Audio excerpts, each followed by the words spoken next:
Hi guys, hello बच्चे party. कैसे हो आप सब लोग और कैसी है हमारी छोटी सी पलटन। My name is Vinod Kumar Bahl and I am your physics educator. और यहां पर फिजिक्स पढ़ रहे होंगे। अगर आप लोगों ने अभी तक मॉडर्न फिजिक्स को नहीं टच किया है या आप लोगों ने अभी तक मॉडर्न फिजिक्स को नहीं छेड़ा है तो आज सुबह ही मेरा एक कंप्लीट मॉडर्न फिजिक्स का सेशन था जिसके अंदर मैंने पूरी की पूरी मॉडर्न फिजिक्स आपको बहुत अच्छे तरीके से करवाई। ठीक है ना, थियरी पूरी हमने कर ली उसके अंदर मॉडर्न फिजिक्स की। तो अब बारी है मॉडर्न फिजिक्स के क्वेश्चंस को बहुत अच्छे तरीके से करने की बेटे। तो आप लोगों से बस एक ही चीज का अनुरोध है, आप लोग फटाफट से बेटे सेशन को लाइक करिए, फटाफट से अपने दोस्त लोगों को बुला लीजिए ताकि ज्यादा से ज्यादा बच्चा हमारे साथ इस मुहिम में जुड़ सके और जो है ज्यादा से ज्यादा लोग जो है ना इस सेशन का फायदा उठा सके। तो yes guys, I M counting on you. 1 minute का इंतजार करेंगे और फिर जो है फटाफट इसको शुरू करते हैं भाई। सबसे पहले आपने मॉडर्न फिजिक्स में मैंने आपको डूल नेचर में बोला था कि यार वो फोटो इलेक्ट्रिक इफेक्ट के ऊपर और ग्राफ्स के ऊपर आपसे क्वेश्चन पूछता है दबा के। मगर ये एनसीईआरटी का एक क्वेश्चन है जो 2018 के पेपर में भी आया था और 2019 के सैंपल पेपर में भी डाला था और उसके बाद भी ये क्वेश्चन 1 साल आया था। तो इसका मतलब ये क्वेश्चन वाकई बहुत इंपॉर्टेंट है और इनफैक्ट ऐसा ही एक इससे सिमिलर मिलता जुलता ही एक क्वेश्चन इस साल के सैंपल पेपर में भी दिखाई दिया था। इस क्वेश्चन में क्या है अगर आप देखोगे तो इसने बहुत बेसिक शब्दों में फ्रीक्वेंसी दे रखी है, ठीक है ना, और कह रहा है सर पावर भी दे रखा है इसने, और कह रहा है सर हर एक फोटोन की एनर्जी कितनी होगी। तो ये बड़ा बेसिक सा सवाल है। बच्चे को लगता है यार इतना इजी कैसे पूछ लेगा पेपर में, मगर वाकई में पेपर में आपसे बहुत इजी चीजें भी पूछी जाती है, कुछ कुछ चीजें टफ भी पूछी जाती है, मगर कुछ कुछ चीजें इजी भी पूछी जाती है। तो अगर आप गौर से देखोगे तो यार एनर्जी का फॉर्मूला एच न्यू होता है बेटे, एनर्जी का फॉर्मूला एच न्यू होता है। बड़ा ऑब्वियस बात। अब आपको यहां पर बस वैल्यूज पुट करनी है। अगर आप एच की बात कर रहे हैं तो ये आपका 6.6 इंटू 10 की पावर -34 होता है अप्रोक्सीमेशन में, और यहां से बात करोगे तो 6 इंटू 10 की पावर 14 हर्ट्ज ये आपका फ्रीक्वेंसी है। सही है ना बेटे। तो यहां से ये जो एनर्जी आ रहा है बेटे ये जूल में आ रहा है। ये जो एनर्जी आ रहा है मेरे बच्चे ये जूल में आ रहा है ना। आप लोग चैट में मुझे बताते रहेंगे कि आपको समझ आ रहा है कि नहीं आ रहा है, आपको मजे आ रहे हैं कि नहीं आ रहे। भाई आप चैट बॉक्स को इतना एक्टिव रखोगे कि ये और बच्चों के पास सेशन जाए, यूट्यूब को भी पता चले कि यार वाकई में क्वालिटी कंटेंट कहीं पर मिल रहा है। देखो एक ही सिंपल सी बात होती है यार, मेरा मोटिव क्या है कि ज्यादा से ज्यादा मेरा मोटिव क्या है कि तुम लोग यार ज्यादा से ज्यादा यहां पर बैठो। मेरा मोटिवेशन लेवल ऊपर होगा, जितना मुझे अच्छा लगेगा उससे ज्यादा मेहनत तुम्हारे लिए मैं कर रहा हूं। कुछ बच्चा कह रहा है कि सर आप इग्नोर कर रहे हो। मेरी बात सुन, देख बड़ी सिंपल सी बात है यार, यहां पर ना बातचीत करने नहीं आया हूं मैं। अभी बातचीत करने के लिए हम अलग सेशन रख लेंगे, टेंशन मत ले। अभी यहां पर हम वाकई में सीरियसली पढ़ने आए हैं। अगर पढ़ना है तो बैठ और पढ़ाई करनी तो देख, उसके बाद मैं कुछ हेल्प नहीं कर पाऊंगा। समझ में आया कि नहीं आया। फिलहाल के लिए पढ़ाई करनी है तो पढ़ाई बहुत जरूरी है, वो चीज करनी है भाई। देख मॉडर्न फिजिक्स मैं कह रहा हूं ना, यहां से बाहर कुछ नहीं आएगा। तो यार इसके लिए मेहनत करी गई है, इसके लिए बहुत सारा एफर्ट्स लगाना पड़ता है, क्वेश्चंस डिसाइड करने पड़ते हैं कौन सा क्वेश्चन आ सकता है पेपर में, जिससे कि कल जब पेपर बने तो मैं तुम्हें बता तो सकूं कि यार देखो मैंने कराया था तुम्हें लास्ट डेज में ये सवाल, देखो ये आया है पेपर में। समझो इस बात को, ये बहुत ज्यादा जरूरी क्लास है, ठीक है ना। तो गॉट इट गाइस, अब ध्यान से देखिएगा। आपने कहा सर ई बराबर एच न्यू होता है, मैंने ये लिखा, ये जूल है भाई, ये जूल है। अब इसने ना तो मुझसे बोला है कि आप इलेक्ट्रॉन वोल्ट में बताइए ना कुछ, तो मैं ज्यादा उंगली नहीं लूंगा, ठीक है ना। तो मैं क्या करूंगा, इसको यही छोड़ दूंगा। अगले सवाल पे डिपेंड करता है कि क्या अगले सवाल में इलेक्ट्रॉन वोल्ट का कोई ऐसा लेना देना है तो फिर मुझे कन्वर्ट करना पड़ सकता है, मगर फिलहाल यहां पर ऐसा कुछ नहीं है। तो भाई ये मेरा पहला है। अब इसको तुम कहोगे मैं सॉल्व कर दूं, तो यार देखो ये मत करवाओ अभी इस मोमेंट पे ना, अभी ये जरूरी नहीं है। हाँ ये पार्ट इंपॉर्टेंट है भाई। कह रहा है how many photons per second on the average are emitted by the source.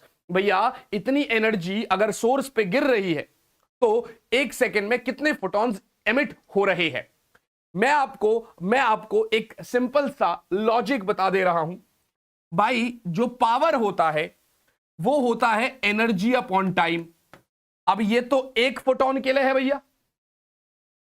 मैं कह रहा हूं late n is the number of photons। मैं कह रहा हूं let n is the number of photons। मान लेते n is the number of photons। तो आपका जो पावर होगा वो n इंटू ई अपॉन टी हो जाएगा।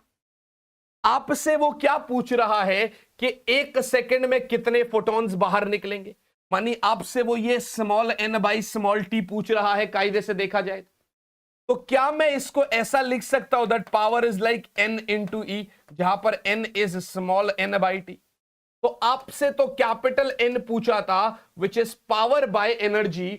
अब सर पावर का फॉर्मूला, पावर ऑलरेडी गिवन है बेटे, 2 इंटू 10 की पावर -3, और एनर्जी जो आप ऑलरेडी यहां से निकाल चुके हो इसको यहां पर आप पुट कर देंगे 10 की पावर -20।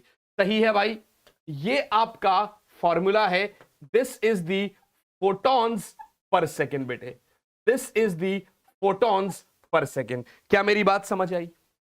क्या यहां तक आप सभी बच्चों को क्लियर हो गया बच्चा?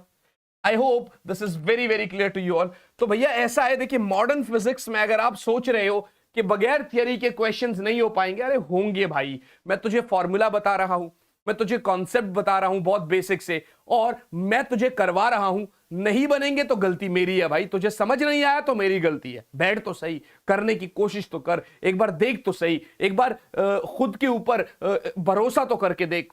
कॉन्फिडेंस बूस्ट करवाऊंगा, ये सेशन कॉन्फिडेंस बूस्टर है आज का तुम्हारा। आज तुम ये कहोगे कि अब जितने सैंपल पेपर दे दो हम सॉल्व कर लेंगे। मॉडर्न फिजिक्स अब अपने हाथ की है, अब मॉडर्न फिजिक्स से बाहर कुछ नहीं आएगा।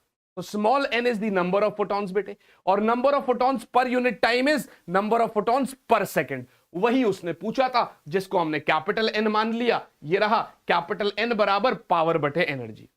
कभी अगर ऐसा क्वेश्चन होगा तो मेरे हिसाब से अब आप इजीली इसको सॉल्व कर लोगे। इस क्वेश्चन में अब मुझे कुछ भी नहीं चाहिए। राइट बच्चा पार्टी, क्या यहां तक की कहानी क्लियर है बेटे? I hope there is not any sort of problem in this thing. चलिए आगे बढ़ते हैं भाई, चलिए आगे बढ़ते हैं बच्चा। यहां तक तो हमने कर ही लिया। एक और सवाल है बेटे जो ये मुझसे बोल रहा है कि सर सेम क्वेश्चन है, आपको बस इसको खुद से अपने हाथ से अब इस सेशन के बाद करना है।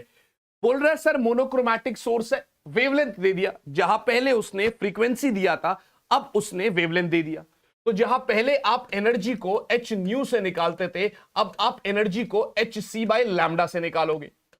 वो कह रहा है सर एक सोर्स है, इतनी लाइट, इतनी वेवलेंथ की लाइट एमिट हो रही है, उसका कुछ पावर है, आपको नंबर ऑफ फोटॉन्स एमिट निकालने हैं मगर 2 मिनट में, मगर 2 मिनट में। जरा ध्यान से देखना। तो भाई आपको n जो आएगा वो पावर बटे एनर्जी आएगा। ये तो क्या है भाई? Photons per second. ये तो क्या है भाई? Photons per second. है ना बच्चा? मगर उसने क्या पूछा है कि 2 मिनट में कितने फोटॉन्स निकलेंगे। तो इन 2 मिनट्स बेटे, इन 2 मिनट्स मेरा बच्चा, इन 2 मिनट्स ये जो n होगा ये होगा पावर बटे energy into into into into into आपका 120। तो 1 सेकेंड में अगर P बाई E है तो 120 सेकेंड में 120 से मल्टीप्लाई हो जाएगा, और तो इसमें कोई बात ही नहीं है। मेरे हिसाब से ये आपको समझ आ रहा होगा। से यस बच्चा पार्टी, अगर समझ आया देन विल मूव अहेड। फिर आगे बढ़ेंगे बच्चों, फिर आगे बढ़ेंगे बेटे। क्या यहां तक की कहानी क्लियर है बच्चा?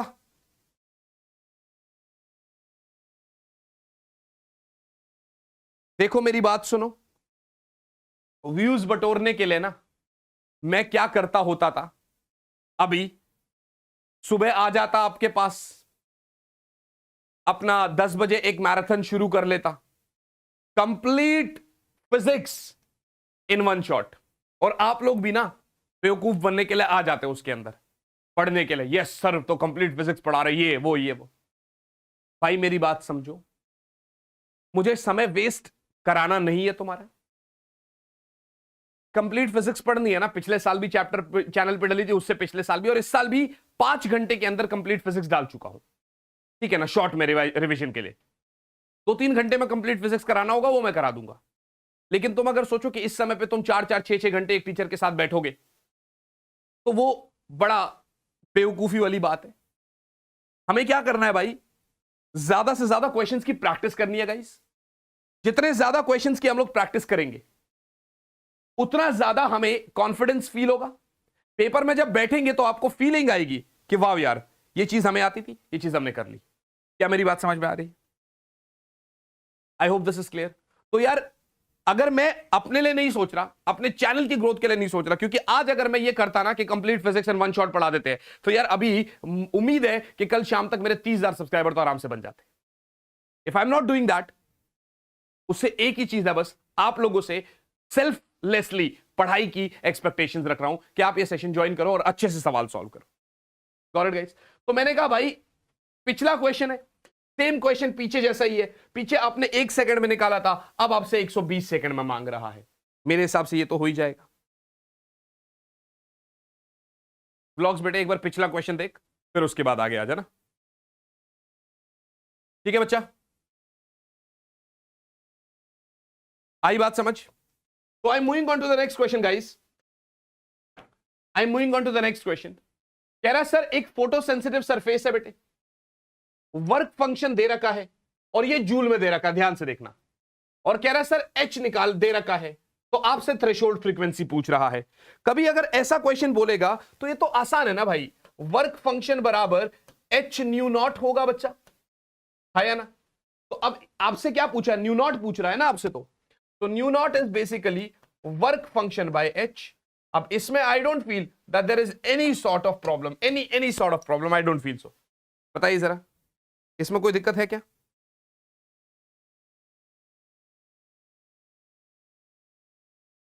इसमें किसी भी प्रकार की कोई भी तकलीफ है तो बताइए। And finally with God's grace हम रीस्टार्ट किए चैनल को, ठीक है ना, क्योंकि बीच में आप सबको पता है कि क्यों बंद हो गया था, और टचवुड अभी हमारे 27,000 सब्सक्राइबर कंप्लीट हो गए। Thank you so much. In your live session, आपके लाइव सेशन में हमारे 27,000 सब्सक्राइबर्स कंप्लीट हो गए। Thank you so much guys, ठीक है ना?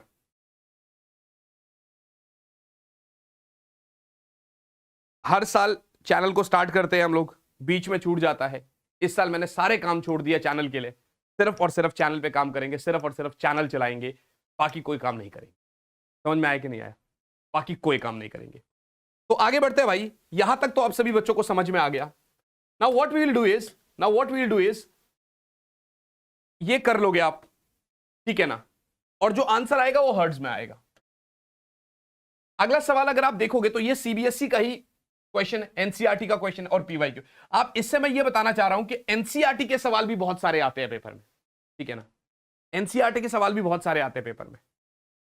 अब ये गधे है मेरी क्लास में, यहां मैं क्लास लाइव ले रहा हूं और उधर से बार बार फोन पे फोन आ रहे जा रहे हैं, कह रहे sir please attend the call. वाह, ठीक है ना? ध्यान से देखिएगा सर, ये जो वर्क फंक्शन है ये दे रखा है कुछ, ठीक है ना सर, वर्क फंक्शन दे रखा है कुछ 2.14 इलेक्ट्रॉन वोल्ट, सही है भाई। आपसे थ्रेशोल्ड फ्रीक्वेंसी पूछ रहा है सीजियम के लिए। अब देखो यहां पर फिर कंफ्यूजन होती है बच्चे को, उसको समझ नहीं आता कि भाई इसको हर्ट्ज, इसको जूल में कैसे कन्वर्ट करे। तो गौर से देखिएगा, ये जो वर्क फंक्शन है ये 2.14 इलेक्ट्रॉन वोल्ट है, तो 1.6 को 10 की पावर -19 से मल्टीप्लाई कर दे भाई, ये जूल आ जाएगा तेरा। और तुझसे अब वो थ्रेशोल्ड फ्रीक्वेंसी पूछ रहा है, अब तो मेरे हिसाब से तेरा थ्रेशोल्ड फ्रीक्वेंसी आ ही जाएगा, वर्क फंक्शन को एच से डिवाइड मार दे, अब तो आ ही जाएगा ना भाई। ये फाइनल तेरा आंसर किस में आएगा? हर्ट्ज में आएगा मेरे हिसाब से। अब ये तेरा कहानी क्लियर है, अब तेरा थ्रेशोल्ड फ्रीक्वेंसी आ जाएगा। आई hope this is very clear, ठीक है ना? ठीक है ना भाई, कहानी क्लियर हो गई। आगे कह रहा है sir wavelength of incident light if the photo current is brought to zero by a stopping potential of 0.6 electron volt. Incident light की वेवलेंथ कितनी है अगर फोटो करंट को मैं इतने वोल्टेज से स्टॉप कर रहा हूं? तो आप गौर से देखिएगा भाई, E बराबर work function plus kinetic energy max होता है, सुबह के वन शॉट में बताया था आपको, आइंस्टाइन की फोटो इलेक्ट्रिक इक्वेशन तो बहुत ज्यादा जरूरी है ना भाई ये। तो मैं एक ही चीज बोलूंगा भाई, इस E को hc बाय लैम्डा बोल सकते हैं कि नहीं बोल सकते? है ना? और ये जो काइनेटिक एनर्जी मैक्सिमम है, क्या मैं इसकी जगह EV नॉट लिख सकता हूं कि नहीं लिख सकता हूं? बिल्कुल लिख सकते हैं सर। तो भाई तुझे तो लैम्डा चाहिए, तुझे तो लैम्डा चाहिए, तो ये जो लैम्डा होगा ये hc by work function plus EV not होगा। ध्यान से देख सर, इसको सॉल्व करने का तरीका भी बता देते हैं। ये 6.6 10 की पावर -34 है बेटे, ये 3 × 10 की पावर 8 है स्पीड ऑफ लाइट। जरा ध्यान से देख, वर्क फंक्शन कितना था? 2.14 इलेक्ट्रॉन वोल्ट, और स्टॉपिंग पोटेंशियल इनटू E कितना है? 0.6 इलेक्ट्रॉन वोल्ट। तो तेरा ये आंसर जो है ये कितना हो जाएगा? ये तेरा 2.74 इलेक्ट्रॉन वोल्ट हो जाएगा। और इलेक्ट्रॉन वोल्ट को जूल में कन्वर्ट करने के लिए मैंने बताया इतने से मल्टीप्लाई करना पड़ेगा, ये तेरा मीटर आ जाएगा। अब इसको सॉल्व तो तू खुद कर सकता है, लेकिन यहां तक जैसे करवाना था वो मैंने समझा दिया कि किस तरीके से हम करेंगे। क्या मेरी ये वाली बात आपको समझ में आ गई? क्या यहां तक आप सभी बच्चों को क्लियर हो गया बेटे? यस बच्चों, हाँ जी बच्चों पढ़े।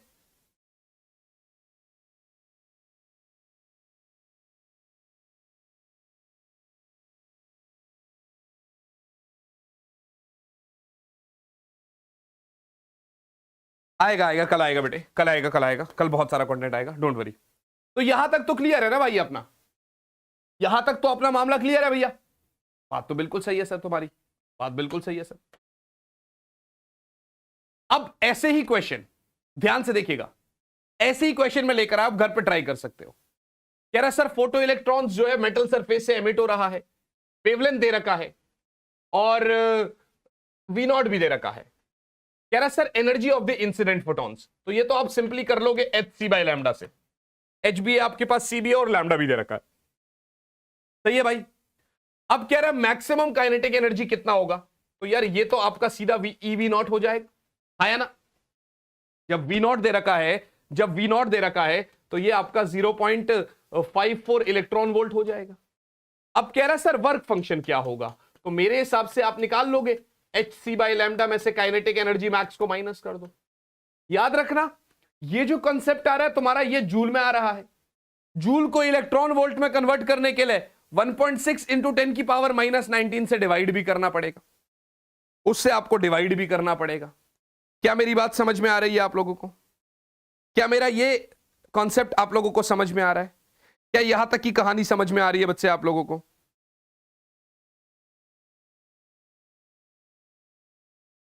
क्या हम लोग आगे बढ़ सकते हैं बेटे?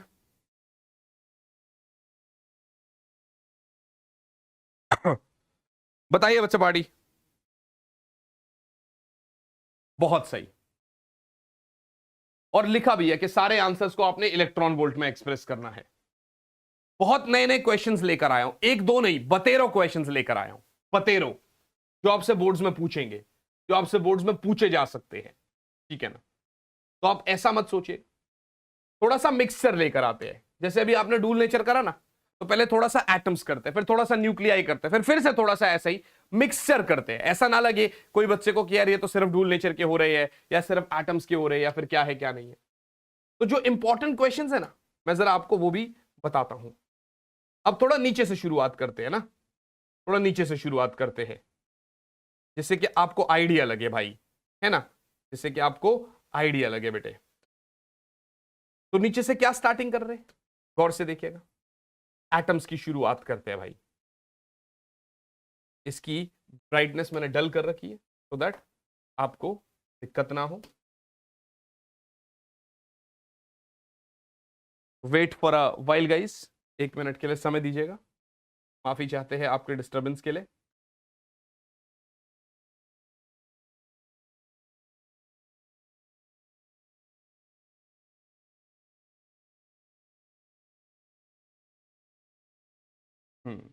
ये सारे क्वेश्चंस है जो मैं लेकर आया हूं, जो आपको मैं पीडीएफ दूंगा, जिसको आप घर से भी सॉल्व करेंगे। देखिए बहुत ज्यादा चर्चित सवाल है और सबसे ज्यादा फेमस क्वेश्चन, बहुत ज्यादा चर्चित सवाल है और सबसे ज्यादा फेमस क्वेश्चन है हमारी इंडस्ट्री में, यानी एटम्स के उसमें, कि what is the shortest wavelength present in Paschen series of spectral lines. जब भी कभी आपसे, ये कॉन्सेप्ट है भाई, ये एक कॉन्सेप्ट है बेटे, शॉर्टेस्ट वेवलेंथ का कॉन्सेप्ट अगर वो आपसे पूछ रहा है तो आपको जवाब देना पड़ेगा। शॉर्टेस्ट वेवलेंथ का ये कॉन्सेप्ट है। वो कह रहा है सर शॉर्टेस्ट वेवलेंथ क्या होगी जो पाशन सीरीज में प्रेजेंट है स्पेक्ट्रल लाइंस के। तो गौर से सुनिए भाई, ध्यान से सुनिए। आपका फॉर शॉर्टेस्ट वेवलेंथ बेटे, फॉर शॉर्टेस्ट वेवलेंथ बच्चा, फॉर शॉर्टेस्ट वेवलेंथ मेरे बेटे, आपका जो N1 होता है वो तो N होता है, मगर जो N2 होता है वो इंफिनिटी होता है। कारण भाई कम से कम वेवलेंथ का मतलब है एनर्जी मैक्सिमम होनी चाहिए। समझ आया कि नहीं आया? और जो मेरा फॉर्मूला होता है ना भाई, वो ऐसे होता है, 1/λ बराबर आर 1/n1² माइनस 1/n2²। बात समझ में आ रही है? तो कम से कम वेवलेंथ के लिए ज्यादा से ज्यादा एनर्जी का होना जरूरी है। और ज्यादा एनर्जी का मतलब होता है बेटे कि वो ग्राउंड स्टेट से सबसे ऊपर वाले स्टेट तक चला जाए। जरा मैं आपको समझाता हूं भाई। ये तुम्हारे पास एनर्जी लेवल है, ये n तुम्हारा 1 है, ये 2 है, ये 3 है और ये 4 है। तो यार अगर 4 और 1 के बीच का एनर्जी लेवल देखोगे तो ये -13.6 इलेक्ट्रॉन वोल्ट होता है, ये -3.4 इलेक्ट्रॉन वोल्ट होता है। और सुबह बताया था, लर्न कर लेना, ये पेपर में आपसे पूछेगा, आपको पता होना चाहिए, बाद में पता नहीं होगा फिर तुमको खुद तकलीफ होगी। तो ये -1.51 इलेक्ट्रॉन वोल्ट हो गया, ये -0.85 इलेक्ट्रॉन वोल्ट हो गया। जब ये इस तरीके से आपको दिख रहा है तो सबसे ज्यादा डिफरेंस किस में है? इस और इसमें। तो इसका मतलब आप ग्राउंड स्टेट से उसको जितना ऊपर फेंक देंगे एनर्जी का डिफरेंस सबसे ज्यादा होगा। और अगर एनर्जी मैक्सिमम है तो वेवलेंथ मिनिमम होगा। तो हमेशा याद रखिएगा, शॉर्टेस्ट वेवलेंथ वाली कहानी में हमेशा n1 n होगा और n2 इंफिनिटी होगा। यहीं पर मैं साइड में लिखवा दे रहा हूं कि अगर वो मुझसे लॉन्गेस्ट वेवलेंथ पूछ ले, अगर वो कभी हमसे लॉन्गेस्ट वेवलेंथ पूछ ले बेटे, तब क्या करेंगे? शॉर्टेस्ट वेवलेंथ की तो कहानी समझ में आ गई। What if they ask us about the longest wavelength, तब हम क्या करेंगे? तब n1 अगर n है बेटे तो तेरा जो n2 होगा ना, वो तेरा n+n1+1 होगा, वो तेरा n+1 होगा। समझ आया कि नहीं आया?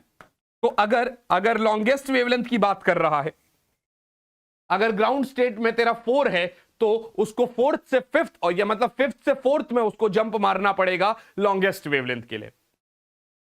तो सवाल के अकॉर्डिंग बच्चा कह रहा है सर शॉर्टेस्ट वेवलेंथ क्या होगा पाशन सीरीज में? तो भैया सीरीज का भी पता होना चाहिए, लेमन बामर पाशन।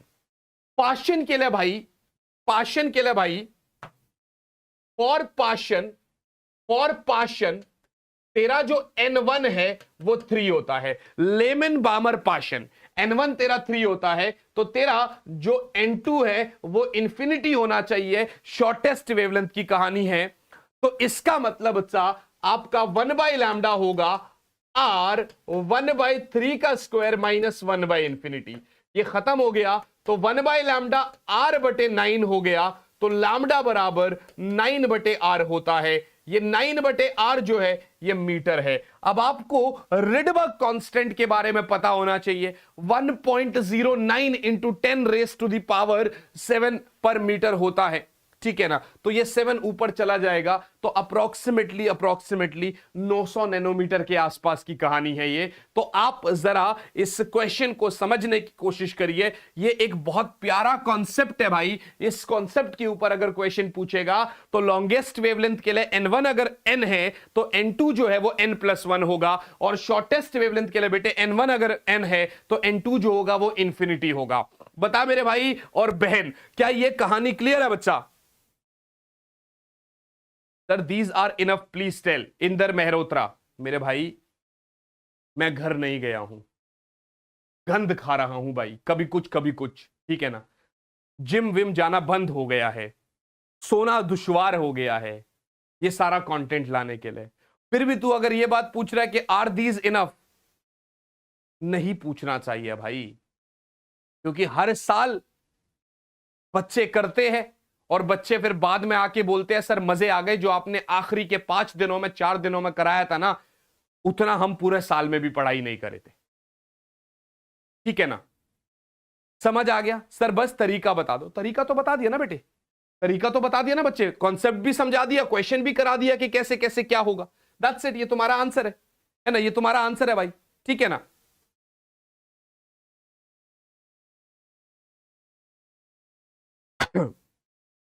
ठीक है बच्चा, आगे चले बेटे।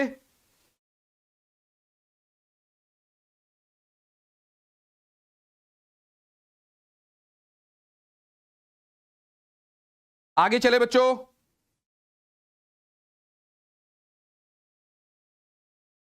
चलिए चलिए चलिए,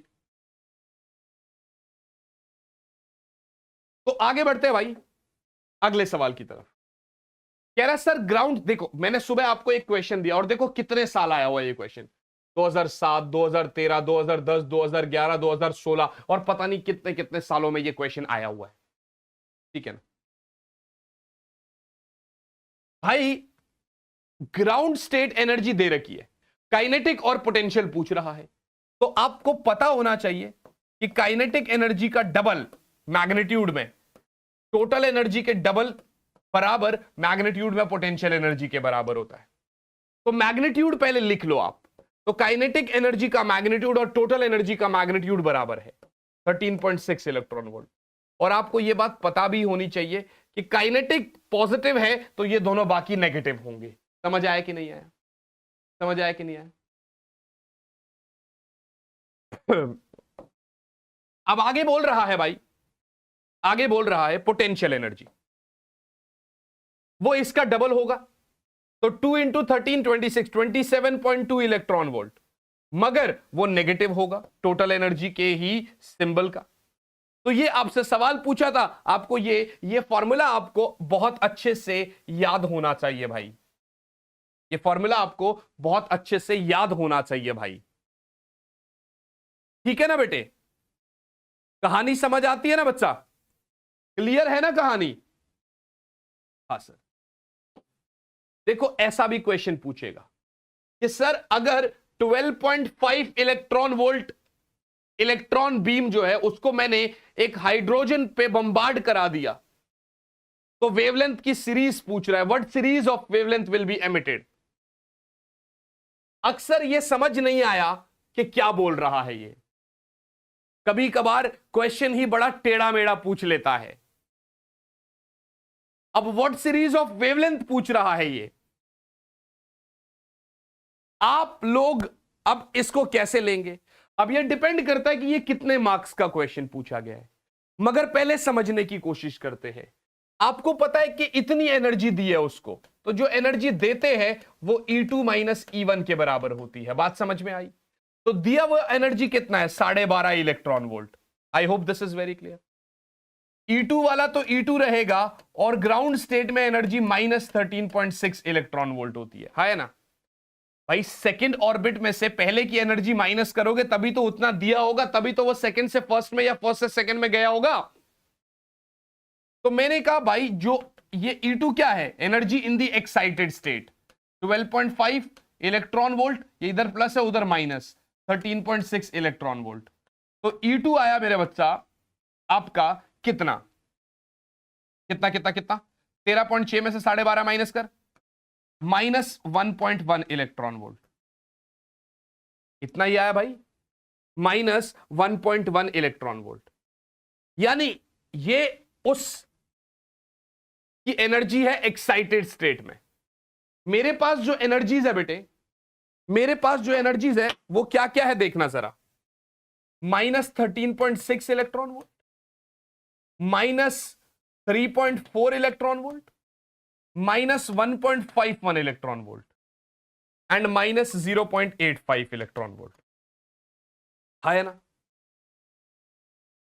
तो भाई इसमें रह सकता है, इसमें रह सकता है, इसमें रह सकता है, मगर इस ऑर्बिट तक जाने के लिए इसके पास एनर्जी की कमी है। तो इसका मतलब क्लियर कहानी यही हो गई कि जो एक्साइटेड स्टेट है बेटे, जो एक्साइटेड स्टेट है मेरा बच्चा, उसके लिए तेरा N3 है। समझ आया? समझ आया बेटे? जो एक्साइटेड स्टेट है उसके लिए तेरा N क्या है बच्चा? 3 है। I hope this is very very clear to you.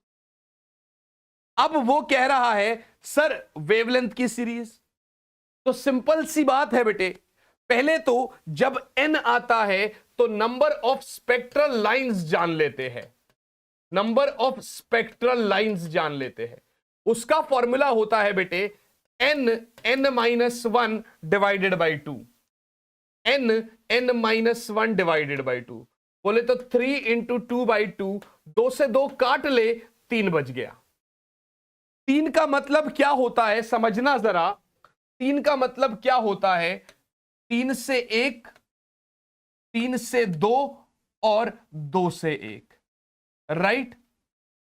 तो आपको अब यहां तक कर लिया हो तो नेक्स्ट पेज पे लेकर जाता हूं कि ये फाइनल में जो आपसे पूछ रहा है इसका क्या मतलब है। What is the series of wavelength will be emitted, ये क्या बोल रहा है?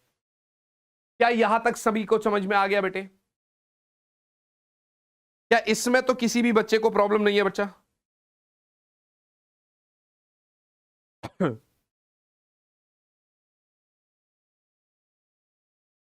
यस बचपाड़े।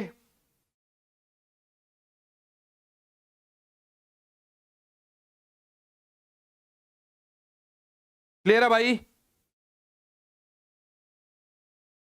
पक्का? बहुत सही। तो अब क्योंकि वो सीरीज मांग रहा है तो भाई पहले पहले बेटे पहले में क्या होगा?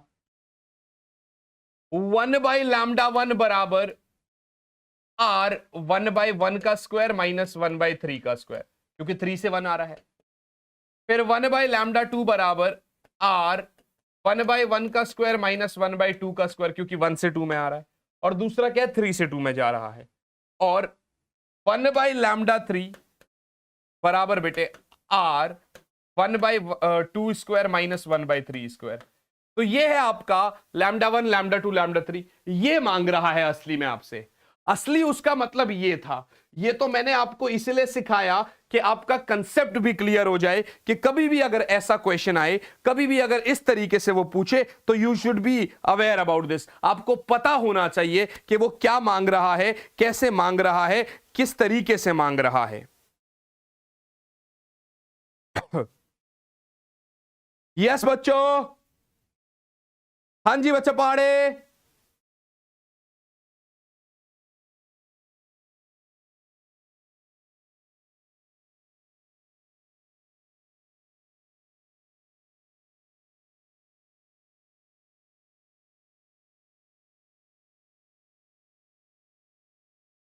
Sir, what will happen if we provide 1.14 electron volt energy to the electron for the ground state of atom?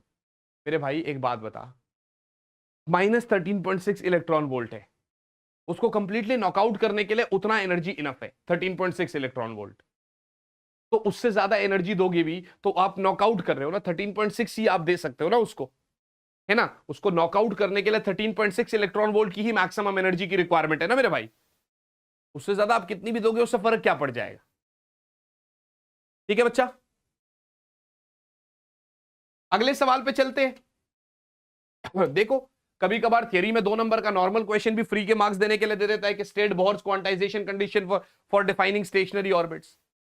Bohr quantization condition बताई थी ना कि L बराबर NH/2 पाई होता है। इलेक्ट्रॉन सिर्फ उन्हीं ऑर्बिट्स में घूम सकता है जिन ऑर्बिट्स में आपका इलेक्ट्रॉन, जिन ऑर्बिट्स में उसका एंगुलर मोमेंटम H/2 पाई का मल्टीपल है। थियरी है ना बिल्कुल, ये तो आप ऑलरेडी जानते हो, ये आप पढ़ भी चुके हो मेरे साथ, है ना बच्चा। ध्यान से देखो, कह रहा है sir find the ratio of energies of photon produced due to transition of electron second permitted energy level to the first level. पहले तो वो क्या बोल रहा है मेरे बच्चे? पहले तो वो कह रहा है कि सर N1 तेरा 1 है और N2 तेरा 2 है, और यहां पर कह रहा है highest permitted energy level to the first permitted level. यहां पर तेरा N1 1 है और N2 इंफिनिटी है। बात समझ में आ गई? इस केस में भी तुझे एनर्जी निकालना है और इस केस में भी एनर्जी निकालना है, और फिर दोनों का रेशियो निकालना है। मैं चैट बॉक्स में सभी बच्चों से जानना चाहता हूं कि इस क्वेश्चन को आप कैसे करेंगे अपने अकॉर्डिंग। अगर ये पेपर में आया, समझो आज तुम पेपर में बैठे हो, ये सवाल आया तो तुम क्या सोच रहे हो, कैसे सोच रहे हो? आंसर दीजिए, फटाफट आंसर दीजिए guys. Come on guys, waiting for your answer everybody.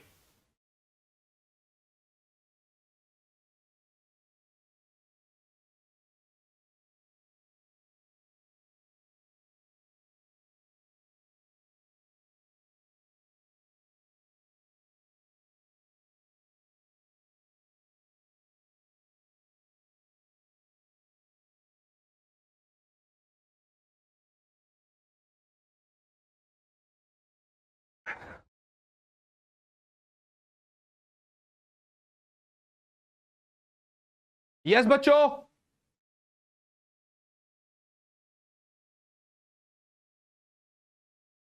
आप बहुत बेसिक है यार। जब आप यहां से 1/λ 1 बराबर आर 1/1 का स्क्वायर माइनस 1/2 स्क्वायर से λ1 निकाल लेंगे तो इवन तो आ ही जाएगा ना भाई, HC/λ1। हाय ना, हाय ना। सिमिलरली यहां से तेरा E2 आ जाएगा HC/λ2। तो जब तू E1/E2 करेगा तो वो एक हिसाब से λ2/λ1 ही नहीं हो जाएगा? बता, हाय ना। सिंपल सी बात है यार, ये तो बेसिक सी बात है। और हमेशा मुझे पता है, जब मैं वन शॉट में भी करा रहा था आज सुबह, तो हाईएस्ट परमिटेड लेवल मतलब इंफिनिटी, और उस कंडीशन में एनर्जी आपको पता है -13.6 इलेक्ट्रॉन वोल्ट होती है, राइट? ठीक है ना। और ऐसे कंडीशन में थोड़ा जल्दी सोचो, सेकंड से फर्स्ट में जा रहे हो तो सीधा डिफरेंस ले लो ना भाई, minus minus 3.4 electron volt minus minus plus 13.6 electron volt, तो ये कितना आया भाई? 10.2 इलेक्ट्रॉन वोल्ट। अब ले ले दोनों का रेशियो, समझ आया कि नहीं आया? अब ले ले दोनों का रेशियो भाई, इसका और इसका ले लो। अब इतना लंबा करने की जरूरत ही नहीं है भाई, इतना लंबा क्यों करोगे जब तुझे यही से आंसर क्लियर है ना? तो तरीका सोचने की बात होती है, एग्जाम में कैसे आपको अपना समय बचाना है। अब ये आपने पहले करा होता मेरे साथ, आपने ये देखा कि सर इस तरीके से भी कर सकते, सर इस तरीके से भी कर सकते, तो तुम्हारी मर्जी है भाई, तुम कोई भी तरीका कर लो, कैसे भी कर लो, है ना? समझ में आया कि नहीं आया? तो अगर इधर लोगे तो सेकंड परमिटेड एनर्जी लेवल, अब बच्चे को ये भी कंफ्यूजन होती है, N1 को 1 लूंगा कि N2 को 2 लूंगा। हमेशा याद रखना, जब मैं 1/λ बराबर R 1/N1 square minus 1/N2 square लिखता हूं, असल में ये हमेशा याद रखना, ये छोटे वाला होता है इनिशियल का स्क्वायर माइनस N फाइनल का स्क्वायर होता है। सॉरी, ये आपका N फाइनल का स्क्वायर माइनस N इनिशियल का स्क्वायर होता है। तो इसीलिए इसका मतलब, इतना कंफ्यूजन में रहने से बेटर ये है कि जो ग्राउंड स्टेट पे आ रहा है उसको आप लेंगे, जैसे कि 1 का स्क्वायर, 2 का स्क्वायर, 4 का स्क्वायर, और यहां पर आप सेकेंड ऑर्बिट से आ रहे हैं तो यहां लिख लिया आपने, थर्ड से आ रहे हैं तो 3 लिख लिया, इनफाइनाइट से आ रहे हैं तो इनफाइनाइट लिख लिया। समझ आया कि नहीं आया? तो हमेशा N1 को आप छोटे वाला ले लीजिए, तो ज्यादा आपके लिए आसान रहेगा, ज्यादा सिंपली आप कर पाओगे चीजों को। तो कभी अगर ऐसा क्वेश्चन भी आ गया तो क्या आप कर लोगे कि नहीं कर लोगे?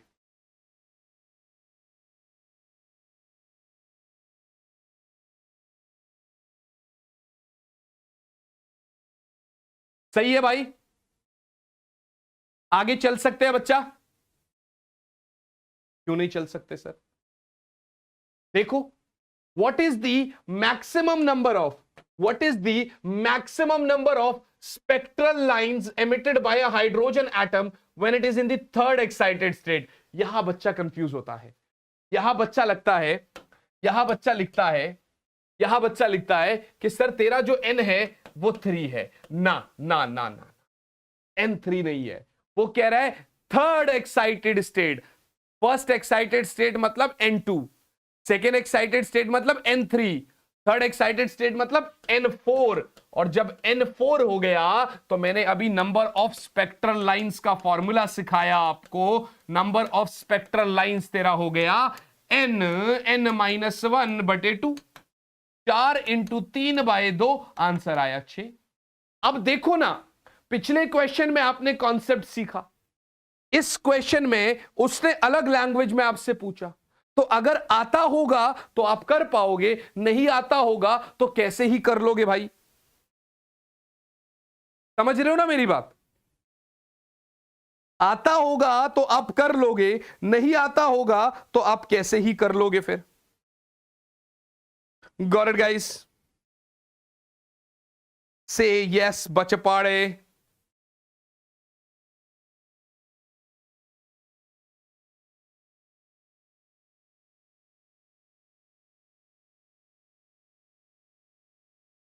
चल सकते आगे? क्या बात है सर, हेयर केयर टिप्स कटवा दो भाई। N4 कैसे है बेटे? थर्ड एक्साइटेड स्टेट बोल रहा है ना भाई। फर्स्ट एक तो ग्राउंड लेवल हो गया, तो पहला एक्साइटेड स्टेट क्या होगा? ग्राउंड लेवल से ऊपर मानी 2, दूसरा एक्साइटेड से मतलब 3, और तीसरा एक्साइटेड से मतलब चौथे में। एक बच्चा कह रहा है हेयर केयर टिप्स, मैं कह रहा हूं बाल कटवा ले भाई, जरूरत ही नहीं पड़ेगी। अपनी तो मजबूरी है, हमने रखे हुए, अभी पेपर तक समय नहीं है, पेपर के बाद हम भी कटवा लेंगे। फिर ना तू पूछेगा और ना तेरे को बताने के लायक बचूंगा। खैर आगे बढ़ते हैं भाई, आगे बढ़ते हैं भाई। Calculate the wavelength of H alpha line in Balmer series of hydrogen। अब ये तो देख पाई तू कर ही लेगा, बामर सीरीज पूछ रहा है, मगर ये क्या है भाई? ये क्या है? ये समझ नहीं आया मेरे को, कोई समझाएगा मुझे? ये क्या है, कोई समझाएगा मुझे?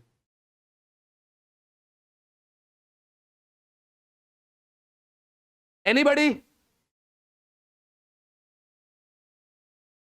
कोई बच्चा समझाना चाहेगा मुझे?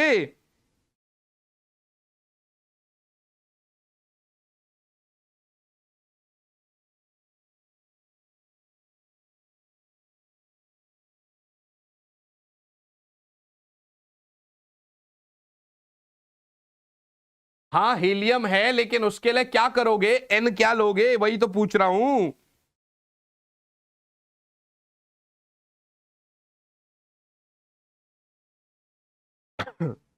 That is what I am asking you guys.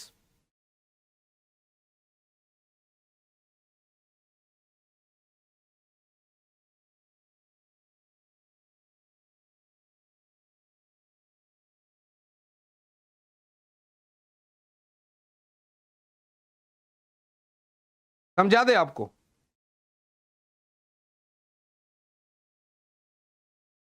तो भाई एच अल्फा लाइन का मतलब होता है first line of बामर series. H alpha line का मतलब होता है फर्स्ट लाइन ऑफ बामर सीरीज। और बामर सीरीज की पहली लाइन कौन सी होगी भाई? इसके लिए N1 तो तेरा 2 है, तो N2 तेरा 3 होना चाहिए। ये इसको कहते हैं फर्स्ट लाइन ऑफ बामर सीरीज, जिसके लिए मेरे भाई, सर भाई नेल पेंट, अरे मेरे भाई नेल पेंट नहीं है, मेहंदी है। मेरी शादी हो रखी है, जिसकी वजह से 2 महीने पहले शादी हुई थी, तो मेहंदी लगाई हुई थी, अब वो पूरी की पूरी उतरी नहीं है। पता नहीं किस किस को एक्सप्लेनेशन देता फिर हुआ। एक बच्चा तो नीचे कमेंट में लिख रहा है, sir you apply nail paint, your hair is also long, are you boy और गर्ल? मैंने कहा वाह भाई, मतलब इस बात का एक्सप्लेनेशन देता फिरू कि क्या है क्या नहीं है, फिजिक्स छोड़ के, है ना। चलो ये भी अच्छा है, ये भी अच्छा है। तो ये समझ आया ना भाई कि N1 को 2 लेना है और N2 को 3 लेना है, और अब तो वेवलेंथ निकाल ही लेगा भाई। कह रहा मैं ही था। अच्छा, पकड़ा गया दोषी। मतलब इसको फिजिक्स से कोई लेना देना नहीं है।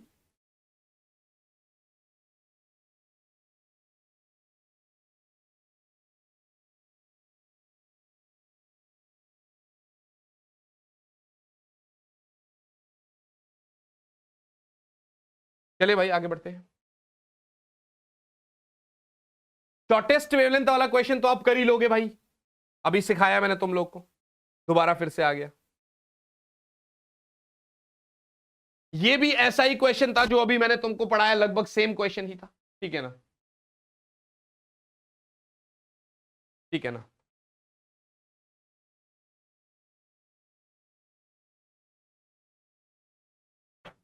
आयनाइजेशन क्या होता है, ठीक है ना, ये भी आपको पता होना चाहिए।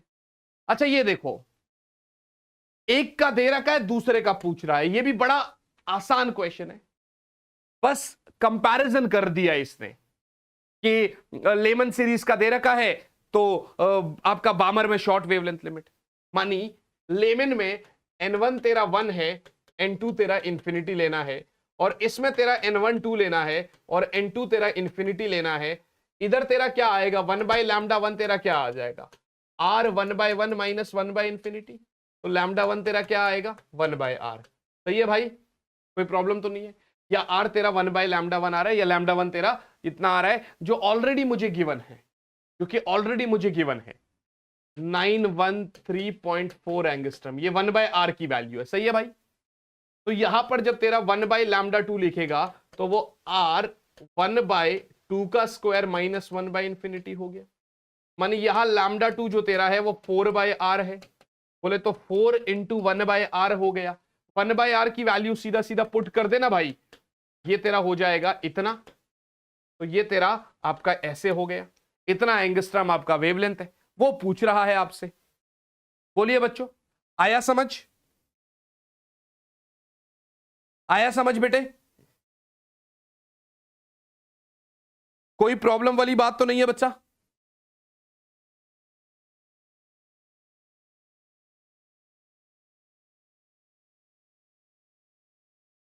यस बच्चे पढ़े।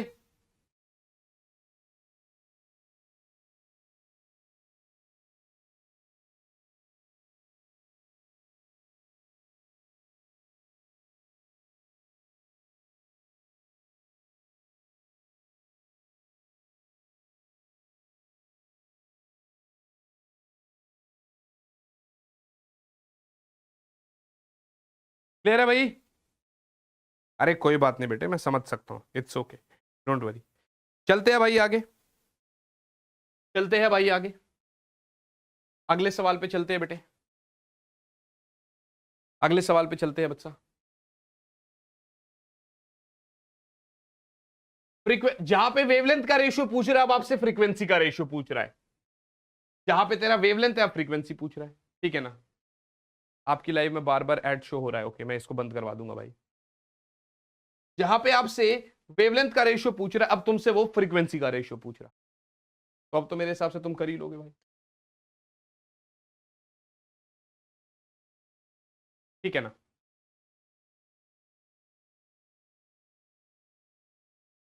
देखो ऐसा क्वेश्चन भी अगर कभी पेपर में आ गया, अगर कभी पेपर में ऐसा क्वेश्चन आ गया तो कैसे करोगे? बोहर क्वांटाइजेशन कंडीशन पहले तो दिखा दिया, वो तो समझ में आ गया। अगले में कह रहा है कि आप मुझे 3 वेवलेंथ्स के बीच में रिलेशन बताइए। Find the relation between the 3 wavelengths λ1, λ2 and λ3 from the energy level diagram shown here. इस एनर्जी लेवल डायग्राम से 3 रिलेशन बताइए।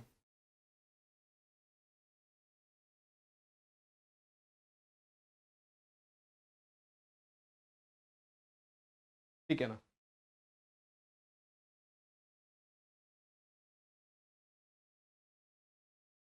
तो देख, पहले तेरा सी से बी तक जा रहा है, जब तो सी से बी तक जाएगा तो क्या करेगा? बड़ी सिंपल सी बात है,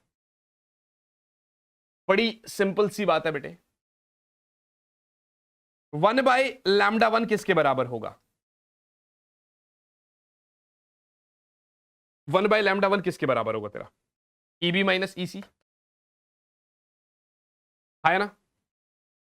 सॉरी, ये मैं क्या बोल रहा हूं, तेरा EB माइनस EC तेरा किसके बराबर होगा? HC/λ1 के बराबर। गलत तो नहीं कह रहा मैं? गलत तो नहीं कह रहा मैं?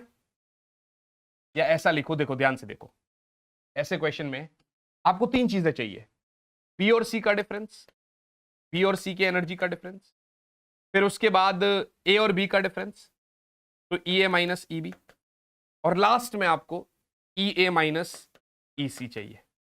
समझ आया? समझ आया? जब ऐसा करोगे तो ये देखना एक बार ध्यान से, ये जो EA माइनस EC है, क्या ये तेरा EA minus EB plus EB minus EC है कि नहीं है? ये बता, B से B कट जाएगा। समझ आ रहा है? सिंपल है ना? तो ये जो तेरा है B और C का डिफरेंस, क्या ये तेरा HC/λ1 है? A और B का डिफरेंस, क्या ये तेरा HC/λ2 है? और ये A और C का डिफरेंस, क्या ये तेरा HC/λ3 है? क्या ये तेरा HC/λ3 बराबर HC/λ1 और λ2 प्लस HC/λ1 है कि नहीं है? HC से HC कट जाएगा तो 1/λ3 बराबर 1/λ1 प्लस 1/λ2 हो जाएगा। यही सेम क्वेश्चन MCQ में भी पूछा गया था, ठीक है ना? तो आपको वहां से भी ये पता होना चाहिए कि भाई 1/λ3 तेरा 1/λ1 प्लस 1/λ2 के बराबर है। I guess you are very very and very clear with this. बोलिए बच्चों, सिंपल है बच्चा पाड़े? Any problem? Any problem in this? No sir, nothing.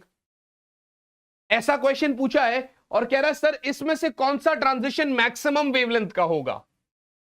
Wavelength maximum का मतलब है एनर्जी मिनिमम। वेवलेंथ मैक्सिमम का मतलब है एनर्जी मिनिमम, ठीक है ना? सर कल 7 बजे आ जाओ प्लीज सुबह। तो कल 7 बजे ऑप्टिक्स का वन शॉट है तो भाई ये मैक्सिमम वेवलेंथ एनर्जी मिनिमम है ना?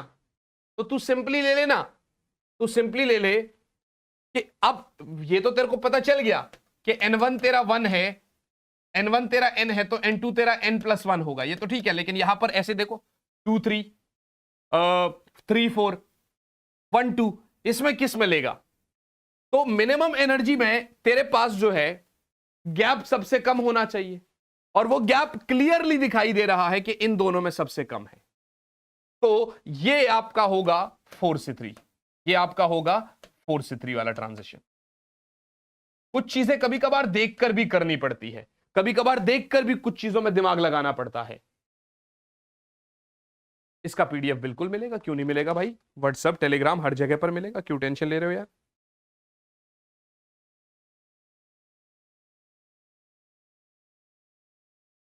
ठीक है बेटा, ठीक है बच्चा।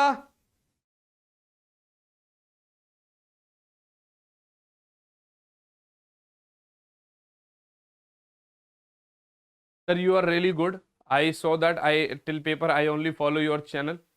Please make lots of videos and content. अरे यार I am already making, don't worry. NCERT में ऐसे क्वेश्चन क्यों नहीं होते मेरे भाई? ये एनसीईआरटी का ही सवाल है, ये एनसीईआरटी का ही सवाल है भाई। सच सच बताओ, अभी ये सारे सवाल करने के बाद तुम्हारा कॉन्फिडेंस बूस्ट हो रहा है कि नहीं हो रहा है? लग रहा है ना तुमको कि हाँ यार अगर पेपर में ऐसे टाइप के क्वेश्चंस आएंगे तो हम कर लेंगे? बोलो। कह रहा सर एक इलेक्ट्रॉन है और फोटॉन है, दोनों का वेवलेंथ 1 नैनोमीटर है, तो उनका मोमेंटम क्या होगा? उनका मोमेंटम क्या होगा? तो भाई मोमेंटम तेरा h/λ के बराबर है कि नहीं है? आया ना? तो मोमेंटम तेरा h/λ के बराबर है कि नहीं? बोलो भाई, कुछ गलत तो नहीं कह रहा मैं?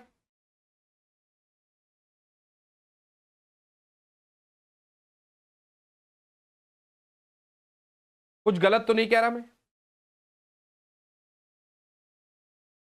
ऐसा लग रहा है, ऐसा लग रहा है कि अब 90+ आएंगे।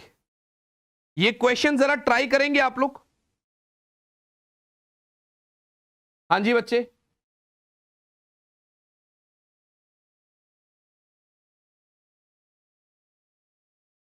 Yes guys.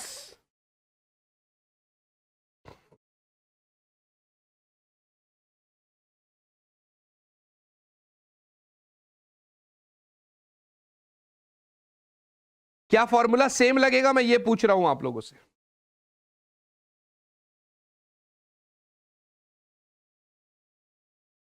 क्या किसी और चीज की डिपेंडेंसी है? नहीं ना भाई, मोमेंटम तो h/λ होगा ना भैया।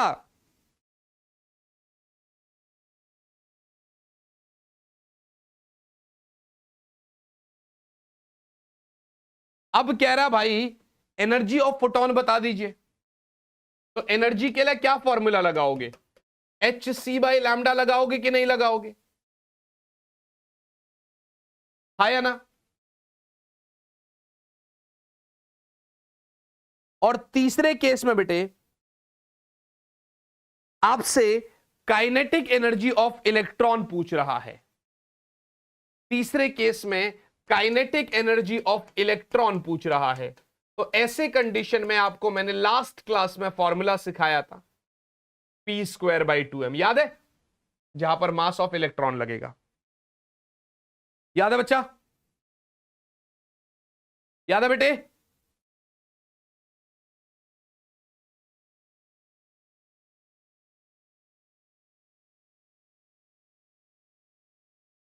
ठीक है, ठीक है भाई।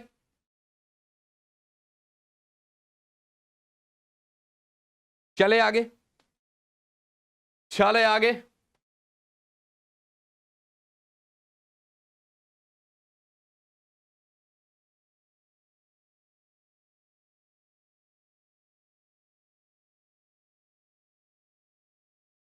कह रहा है सर इन सभी मेटल्स का वर्क फंक्शन दे रखा है।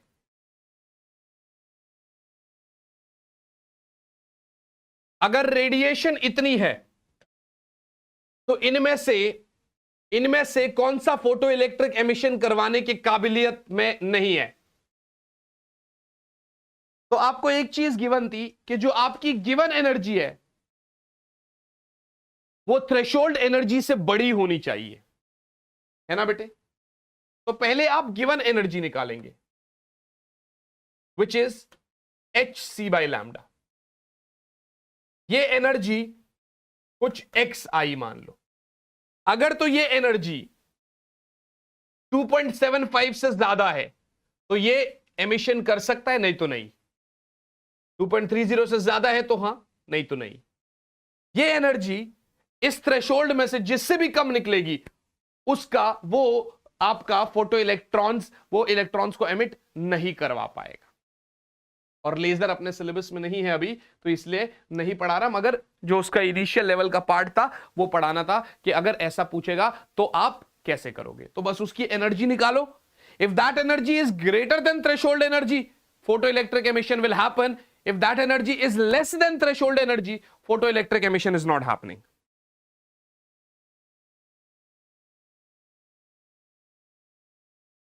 ठीक भाई?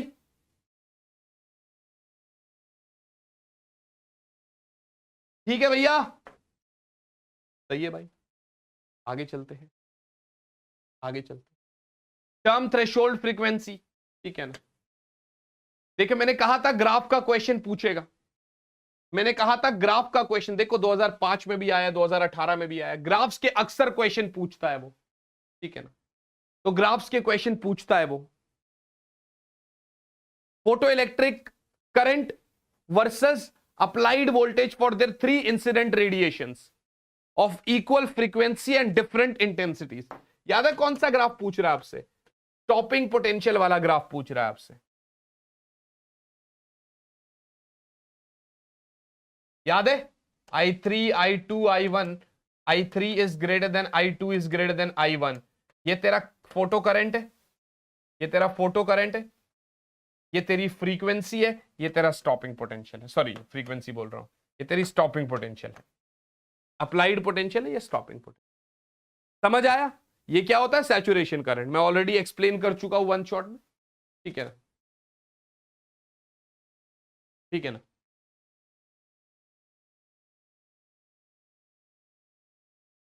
सर आप क्वेश्चन क्यों छोड़ रहे हो बेटे? यहां पर ना इस स्लाइड में ये देखनी चाहिए, इधर इधर ये नंबर दिख रहा है तुझे? ये नंबर दिख रहा है? क्या लिखा हुआ है यहाँ पर? ये देख एक मिनट, क्या लिखा हुआ है यहाँ पर? क्या लिखा हुआ है देखना जरा एक बारी। 275, ठीक है? ऐसे ना, चले ये देख ले, ये तो दिख रहा है, वो छोड़ दे। ऐसे दुनिया भर के सवाल है, समझ में आया कि नहीं आया? अब 300 सवाल तो नहीं करा सकते, और अलग अलग करने का समय था नहीं मेरे पास, तो मैं सारी स्लाइड्स ले आया, सब यहां पुट कर दिए। जो मुझे लगता है कि मुझे करवाना चाहिए वो मैं करवा दूंगा, और बाकी जो क्वेश्चन है आपको करने होंगे तो पीडीएफ आपके पास है, आप कर लेना, कोई बात नहीं है ना? आप कर लेना, कोई दिक्कत थोड़ी ना है।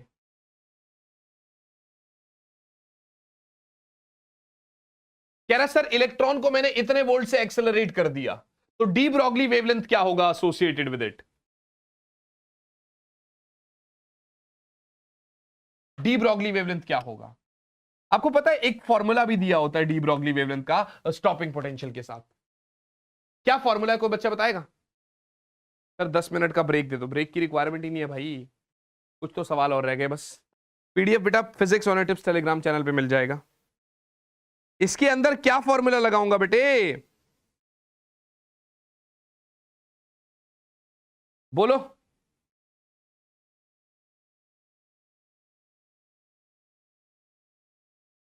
सिंपल है,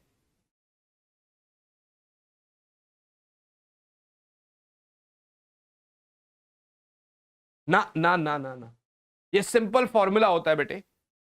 1.2 अप्रोक्सीमेटली होता है ये, आई गेस 1.28 होता है शायद, कुछ ऐसा। आई गेस शायद इसका जो फॉर्मूला होता है वो 1.28 होता है शायद, ऐसा, या 1.228 होता है, कुछ ऐसा ही होता है मेरे हिसाब से, बाय रूट वी नैनोमीटर, या 12.28 एंगस्ट्रम हो गया। तो अगर ये कभी ऐसा क्वेश्चन भी आए ना, तो ये तुमको अब एक और शॉर्ट ट्रिक मिल गया, बाई रूट 100 बोले तो 1.012 नैनोमीटर बोल लो, या 1.28 एंगस्ट्रम बोल लो, एक ही बात है। समझ आया कि नहीं आया? ठीक है ना? अच्छा, बच्चा कह रहा है 1.227 बाई रूट वी होता है, ठीक है, तो हमने कुछ गलत तो नहीं लिखा है, सही है भाई। और ये कह रहा है कि इलेक्ट्रोमैग्नेटिक स्पेक्ट्रम के किस पार्ट से ये वेवलेंथ बिलोंग करता है, ये वेवलेंथ इलेक्ट्रोमैग्नेटिक स्पेक्ट्रम के किस पार्ट से बिलोंग करता है। अब ये मुझे बताइए जरा, अगर आपने इलेक्ट्रोमैग्नेटिक स्पेक्ट्रम पढ़ रखा होगा तो ये आपको आता होगा, और अगर हमने इलेक्ट्रोमैग्नेटिक स्पेक्ट्रम नहीं पढ़ा होगा ना, तो ये हमको नहीं आता होगा बेटे। ये तो आपको मैं दे ही सकता हूं ना होमवर्क में, इतना तो तुम कर ही सकते हो, है ना, इसी बहाने तुम्हारी किताबें खुलेंगी कम से कम। काइनेटिक एनर्जी दे रखा है जिसका वेवलेंथ है, अच्छा, the kinetic energy of beam of electrons accelerated through a potential difference V equals the energy of photon of wavelength. अच्छा, बोल रहा है सर, बोल रहा है सर, इलेक्ट्रॉन की जो काइनेटिक एनर्जी है वो इस फोटोन के एनर्जी के बराबर है, इस फोटोन का वेवलेंथ इतना है, तो डी ब्रॉगली वेवलेंथ चाहिए इलेक्ट्रॉन के, इलेक्ट्रॉन से एसोसिएटेड। इलेक्ट्रॉन की बीम का काइनेटिक एनर्जी दे रखा है, और वो एनर्जी जो है, जो फोटोन है जिसका वेवलेंथ दे रखा है उसके बराबर है। आपसे कह रहा है sir find the D Broglie wavelength associated with this beam of electrons. हाँ जी बच्चे, यस बच्चे पार्टी।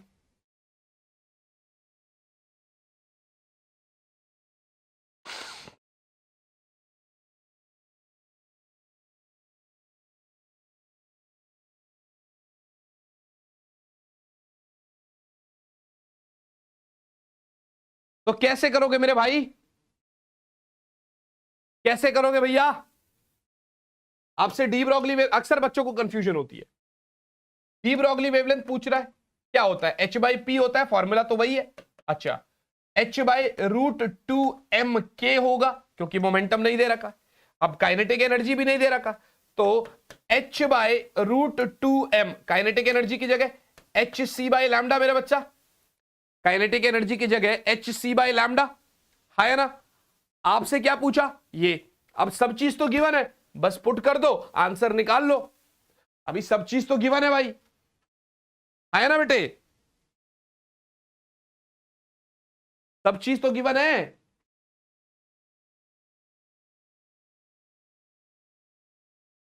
पूरे को रूट के अंदर डाल दो ना, पूरे को रूट के अंदर डाल दो, यहां से रूट के अंदर ये H से H कटेगा, तो ऊपर जाएगा तेरा लैम्डा, और नीचे आएगा तेरा 2, सॉरी, H लैम्डा, क्योंकि ऊपर का H भी रूट में रहेगा, तो H लैम्डा बाई 2mc, तो H लैम्डा बाई 2mc, कहानी ही क्लियर हो गई।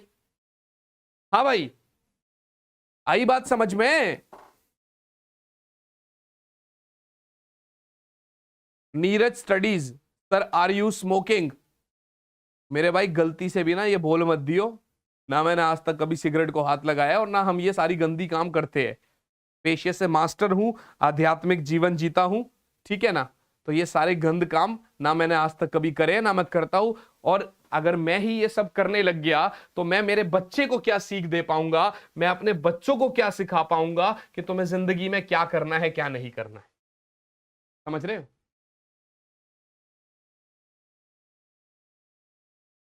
ठीक है भाई, चले आगे।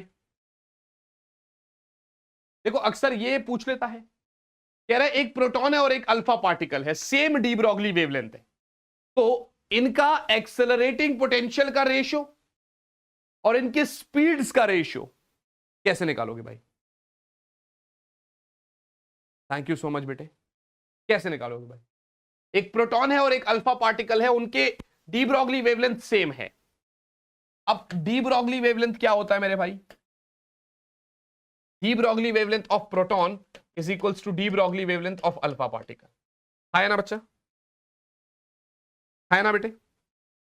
तो इसका मतलब यह हुआ बेटे, जब तुम कह रहे हो कि डी ब्रॉगली वेवलेंथ सेम है, तो मेरे भाई गौर से ध्यान से देखना, गौर से और ध्यान से देखना,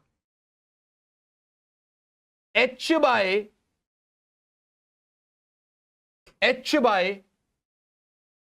पोटेंशियल का रेशियो मांग रहा है आपसे, √2m(k1) बराबर h बाय √2, यहां पर mp kp कर दो, m अल्फा k अल्फा कर दो, आया ना? ठीक है, तो h by √2 mass of proton, इसकी जगह क्या लिख सकते हो? चार्ज ऑफ प्रोटॉन तो E होता है, और पोटेंशियल, सही है भाई, बराबर हो जाएगा भाई h by √2 mass of alpha particle is 4 times mass of proton. ठीक है ना? Into 2 times charge of proton into V alpha. अब बस इनको काटा पीटी करके रेशियो चाहिए आपको, किस किस का? वीपी और वी अल्फा का रेशियो चाहिए, निकाल लोगे ना भाई? Sir I am from south and I am watching your live class. क्या बात है, वेरी गुड। निकाल लोगे ना बच्चा? क्या आप लोग वीपी बाई वी अल्फा निकाल लोगे कि नहीं निकाल लोगे, बताइए जरा। Will you be able to solve it और नॉट? हाँ जी,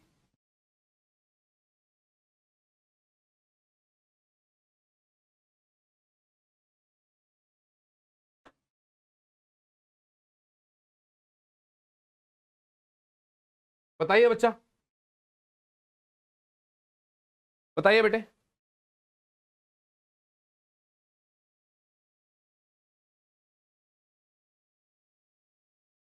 ठीक है,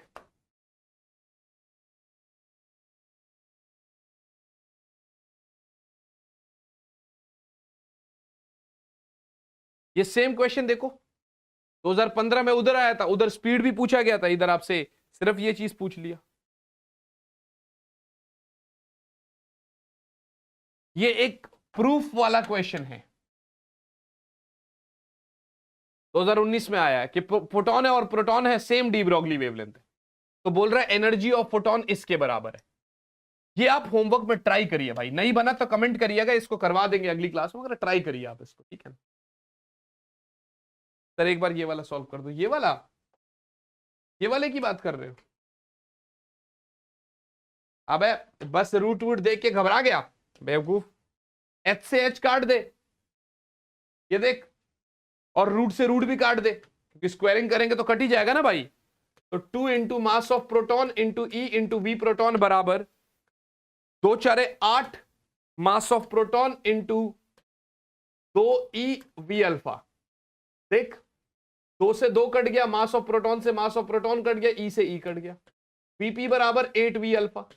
तो वीपी बाई वी अल्फा बराबर 8 आया कि नहीं आया, बता बता भाई, सिंपल है, हो जाएगा ना? Sir it is possible to complete a PYQ book in 1 day? पहले से कर रखा होगा तो बिल्कुल पॉसिबल है, अगर हम सोचेंगे कि भाई सब कुछ पहले बार कर रहे हैं, चीजें आती भी नहीं है, तो फिर तो यार नेक्स्ट टू इम्पॉसिबल टास्क है भाई, है ना।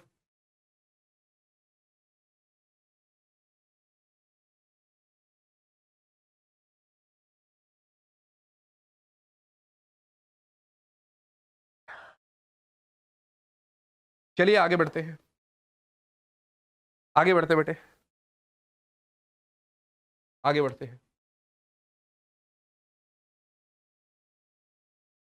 देखो जो क्वेश्चन मैं आपको बता रहा था यहां पर भी आ गया, पावर दे रखा, फ्रीक्वेंसी दे रखा, आपसे एनर्जी पूछ रहा है, और फिर number of photons on the average bye the source पूछ रहा है, number of photons emitted on an average bye the source पूछ रहा है। समझ में आया कि नहीं आया? राइट बच्चा पार्टी,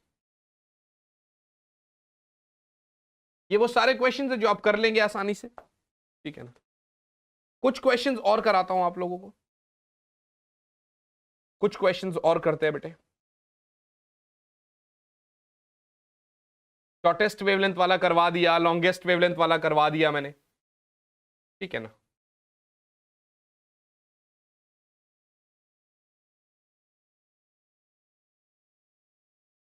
ग्राफ्स प्लीज पढ़ लेना।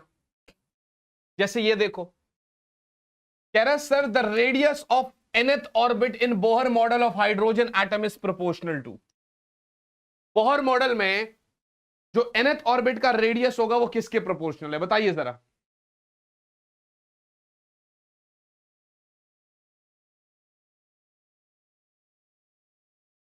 माही शर्मा सर सेमीकंडक्टर करा दो। सेमीकंडक्टर के लिए कल एक अलग वीडियो प्लान्ड है बेटे, यहां पर हमने मॉडर्न फिजिक्स रखने का पर्पस था चैप्टर 11 12 13, सेमीकंडक्टर्स के लिए एक अलग वीडियो प्लान्ड है। So teach the questions that you predict for boards. Let's make the session interactive. मेरे भाई जो सवाल करा रहा हूं लगभग ये वो इंपॉर्टेंट क्वेश्चंस है, हर कोई थोड़ी ना करवा रहा हूं।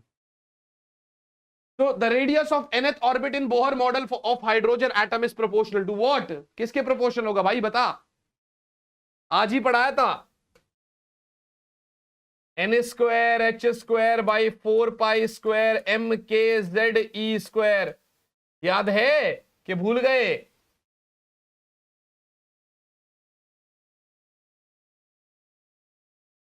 तो n स्क्वायर के डायरेक्टली प्रोपोर्शनल हुआ ना भाई।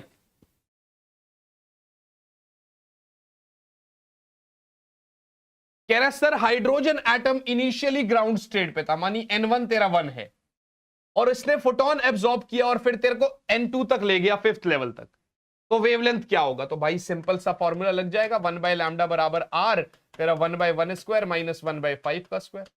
कर लेगा ना भाई, ये तो आसान है जाएगा ना, है ना बच्चा।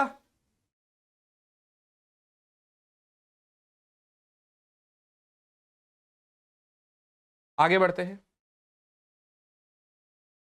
The mass density of a nucleus of mass number A is, तो अभी जस्ट हमने पढ़ा था कि मास डेंसिटी जो होता है न्यूक्लियस का वो तेरा मास नंबर पे डिपेंड ही नहीं करता है, वो मास नंबर पे डिपेंड ही नहीं करता है, याद है? आया ना सीधा सीधा क्वेश्चन। हाँ भाई,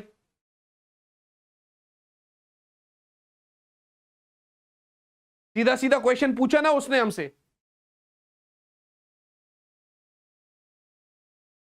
तो ये पता होना चाहिए अपने को कि कैसे करना है, ठीक है बेटे।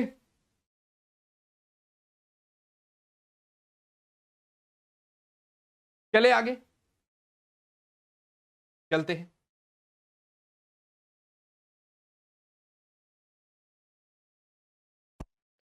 न्यूक्लियाई के कुछ क्वेश्चन करा रहा हूं जो मुझे लगता है कि आपसे वो पूछ सकता है। जैसे ये देखो, a nuclear reaction is given below, the masses in AMU of reactant and product nuclei are given in brackets, the value of energy is what?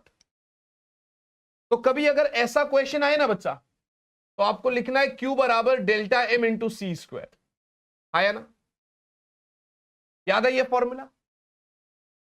तो डेल्टा M क्या होगा? रिएक्टेंट्स के मास का सम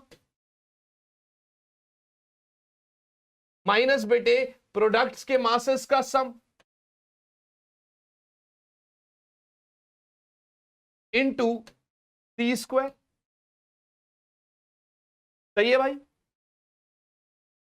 ठीक है ना। अब असल में आप कह रहे हो सर ये तो आपको एएमयू में दे रखा है ना भाई, तो आपको सीधा सीधा क्या करना है, बस ये जो आपका डेल्टा एम है ना, मैंने कहा था अगर मास तेरा 1 एएमयू के बराबर है तो एनर्जी तेरी 931.5 मिलियन इलेक्ट्रॉन वोल्ट के बराबर है। तो इसको तुझे सी स्क्वायर से नहीं मल्टीप्लाई करना है, इसको तुझे 931.5 मिलियन इलेक्ट्रॉन वोल्ट से मल्टीप्लाई करना। समझ आया? तो इसका मतलब 2.006 में से 2.004 माइनस कर देंगे तो 0.002 आ जाएगा, उसको हम 931.5 मिलियन इलेक्ट्रॉन वोल्ट से मल्टीप्लाई कर देंगे। तो 9 दूने 18, मेरे हिसाब से ये वाला आंसर आ रहा है आपका 1.862 मिलियन इलेक्ट्रॉन वोल्ट या मेगा इलेक्ट्रॉन। खुशी बेटे सैंपल पेपर भी प्लान्ड है, परसों से सैंपल पेपर भी करवाना शुरू कर रहे हैं, कल तक पूरा सिलेबस आप लोग को अच्छे से रिवाइज भी करवा रहे हैं, आप लोग भी रिवाइज कर देंगे, हम लोग भी दोबारा से रिवाइज करवा रहे हैं, ठीक है ना बच्चा। तो everything is planned, don't worry guys, everything is planned the way you want the things will be like that only, tension बिल्कुल भी ना ली जाए।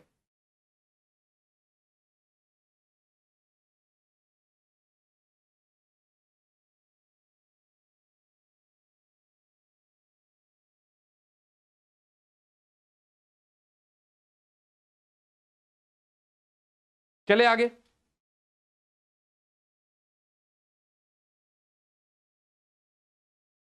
चले आगे बेटे।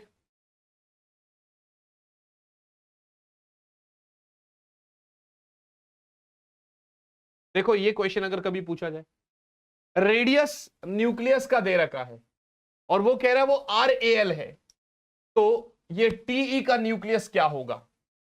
हमेशा याद रखना कभी अगर ऐसा क्वेश्चन पूछा जाए तो radius directly proportional to A की पावर 1/3 होता है। तो अगर आप RAL अपॉन RTE लिख रहे हैं तो उसको आप लिखिए A एल्यूमिनियम अपॉन ATE की पावर 1/3, दैट्स इट।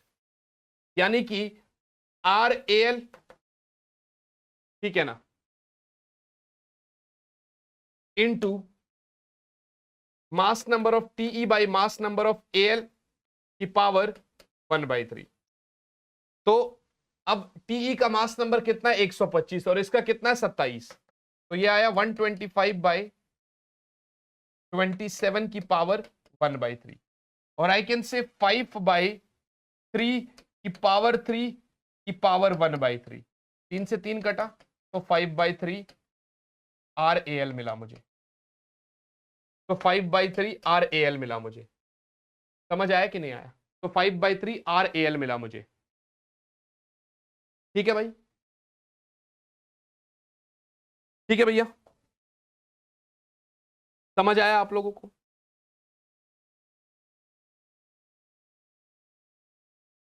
कह रहा है सर 2023 में आया हुआ सवाल है, बाइंडिंग एनर्जी पर न्यूक्लियन का कर्व जो है शार्प पीक है हीलियम का, इसका क्या मतलब है कि वो उसके पड़ोसी न्यूक्लियस से ज्यादा स्टेबल है। बेटे समझ में आया कि नहीं आया कि वो उसके पड़ोसी न्यूक्लियस से ज्यादा स्टेबल है। बेटे कभी अगर ऐसा क्वेश्चन आए तो भी आपको करना है। जो अभी मैंने आपको क्वेश्चन कराया वो यहां पर आपका 2020 में भी पूछा गया है और बस बदल दिया उसने, एल्यूमिनियम और कॉपर कर दिया, वहां पर TE था, ठीक है ना।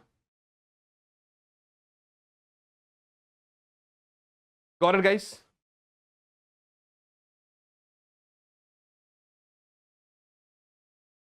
बाइंडिंग एनर्जी कर्व आपसे पूछ सकता है, 2023 में पूरा पूरा आपसे बनवाया था उसने,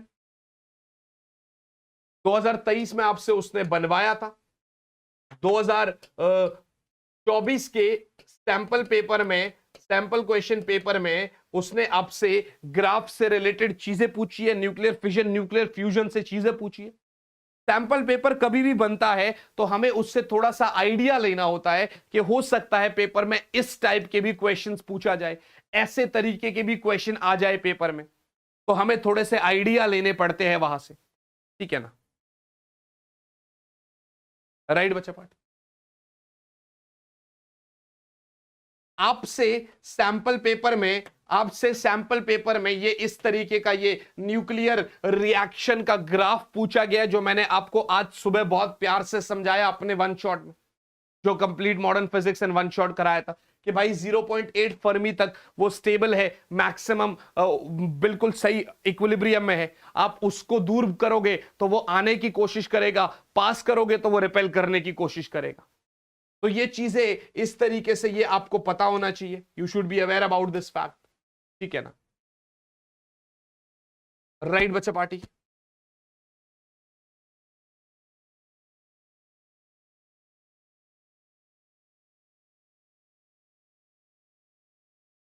अगर कभी ऐसा क्वेश्चन आ गया, 2016 का क्वेश्चन, कि एक रिएक्शन दिखाया उसने और कह रहा है कि पहले वाले का बाइंडिंग एनर्जी दे रखा है और हीलियम का प्रोडक्ट वाले का भी दे रखा है, ठीक है ना? और हमसे पूछ रहा है कि इस फ्यूजन रिएक्शन में एनर्जी बताइए, इस फ्यूजन रिएक्शन में एनर्जी बताइए। तो आप इनिशियल बाइंडिंग एनर्जी लेंगे, एक का इतना एक का इतना, तो 2 से मल्टीप्लाई हो जाएगा। फाइनल बाइंडिंग एनर्जी लेंगे इतना, एनर्जी रिलीज्ड मतलब दोनों का डिफरेंस, ये आपका फाइनल आंसर हो गया। कभी अगर ऐसा क्वेश्चन पूछेगा तो भी आप आंसर दे दोगे फटाफट, तो भी आपका फाइनल आंसर आ जाएगा। Got it guys? I don't feel there is any sort of problem in this thing, ठीक है बेटे? ये देखो 2023 में आपसे इसने सीधा सीधा आपसे डेंसिटी वाला एक्सप्रेशन पूछ लिया कि भाई बताइए कि न्यूक्लियस की डेंसिटी मास नंबर पे डिपेंड नहीं करती है। तो जो आज हमने पढ़ाया कि डेंसिटी बराबर nuclear mass per unit volume, तो ये पूरा एक्सप्रेशन इसने यहां पर आपसे लिखवा दिया, आपसे करवा दिया। तो you should be aware about this fact, आपको पता होना चाहिए इस चीज के बारे में, डेरिवेशन के बारे में पता होना चाहिए। तो यही तो कहता है ना वो आपसे कि देखो अगर बेस्ट नंबर चाहिए तो सब कुछ करना पड़ेगा, मगर लास्ट मोमेंट पे अगर सब कुछ नहीं कर पा रहे हैं तो ज्यादा से ज्यादा वो क्या चीज करे कि हमें बहुत अच्छे मार्क्स मिल जाए। ये 1.5 घंटे की वीडियो में देखो, सुबह तो हमने पूरा वन शॉट करा है 19 नंबर का, मगर इस 1.5 घंटे की क्लास में आपने मेरे साथ 11, 12 और 13 यानी कि 12 नंबर के सवाल कर लिए।